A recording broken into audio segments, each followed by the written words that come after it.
Hi there, it's Ms. Zollinger here, and today I wanted to take a few minutes and talk a little bit about social distancing within the classroom, what that looks like, some practical ways that we will redirect children, and a little bit more detail around that. I know there's a lot of questions around how will children socially distance in a Montessori classroom. And one of the things that really helps aid this is the way that our classrooms, our prepared environment, as we call it, is already set up. In a Montessori environment, classroom, we call it the prepared environment, but it's the classroom. The activities and the shelves, the tables, the chairs, everything is very purposely put in a very specific place that aids that specific cohort or group of children within the environment to really aid their independence and give them the proper limits so they can act freely within that environment. It's a critical component of our approach and our pedagogy here as a Montessori school. So as we're preparing this week to welcome our students back, which we're so excited for, the way that we're preparing our environments is specifically very thoughtfully purposed around maximizing social distancing in the classroom above and beyond the already existing social distance that really did exist due to independent work in a Montessori classroom.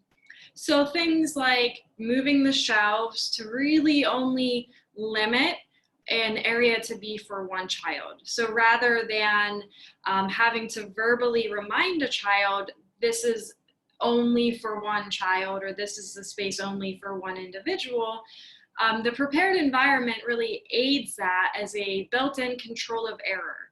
So literally no one else except one child could fit in that area that then kind of keeps them separate from the other groups. So we'll be setting up areas like that in the classroom to really aid that, so we're not constantly redirecting or reminding students. Again, the purpose is to aid a child's independence. So that's the way that we always go about things, to have really that built-in control of error for the child. We'll be using things like signage that's really very easy for the child to see as another reminder. So things like a picture frame with a picture of the letter 1 and just a little outline of a child. So it's very clear as another visual reminder in addition to those built-in controls of error. Additionally, in the classroom, it is not 6 feet and a face mask. It is 6 feet or a face mask. So we are currently setting up options for children who are kind of struggling with wearing a mask or not yet comfortable or don't want to in that time, and that's okay. So we're developing those mask-free areas. So the child has an option, either socially distanced, or I can be over here in this mask-free zone or space, again, built-in control of error, visual cues, that allows for a child to have a break from a face mask. Finally, in the classroom, again, we really already have all of these grace and courtesy measures that going into this, we were already doing.